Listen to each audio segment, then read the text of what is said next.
সাম্প্রতিক ছাত্র জনতার অভ্যুত্থানে রাষ্ট্রের নির্বাহী ক্ষমতার পালাবদলের পর একই হাওয়া বিচার বিভাগেও শিক্ষার্থীদের দাবির মুখে বাংলাদেশের ২৫তম প্রধান বিচারপতি হিসেবে নিয়োগ দেওয়া হয় সৈয়দ রেফাত আহমেদকে।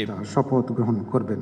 রোববার বঙ্গভবনের দরবার হলে আয়োজন করা হয় প্রধান বিচারপতি ও অন্তর্বর্তীকালীন সরকারের দুই উপদেষ্টার শপথ অনুষ্ঠান। মন্ত্রিপরিষদ সচিবের পরিচালনায় এই আনুষ্ঠানিকতায় উপস্থিত ছিলেন অন্তর্বর্তীকালীন সরকারের প্রধান উপদেষ্টা ডক্টর মোহাম্মদ ইউনূস।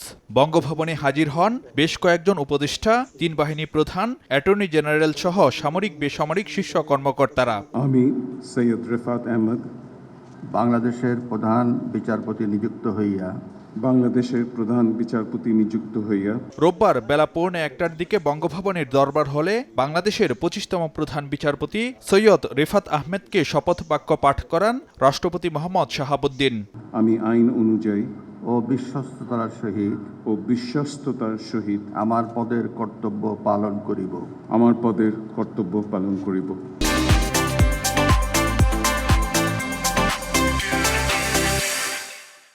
এরপর রাষ্ট্রপতির কাছে শপথ নেন অন্তর্বর্তীকালীন সরকারের আরও দুই উপদেষ্টা সুপ্রদীপ চাকমা ও ডাক্তার বিধান রঞ্জন রায়। আমি বিধিও অনুগ্রহ অনুরাগ বা বিরাগের বশবর্তী না হইয়া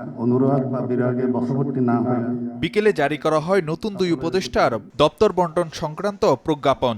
বিধান রঞ্জন রায়কে প্রাথমিক ও গণশিক্ষা মন্ত্রণালয় আর সুপ্রদীপ চাকমাকে পার্বত্য চট্টগ্রাম মন্ত্রণালয়ের দায়িত্ব দেওয়া হয়।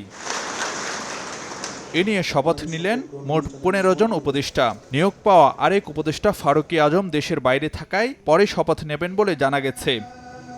ফারুক ভিয়া, রবিন, সময় সংবাদ, ঢাকা।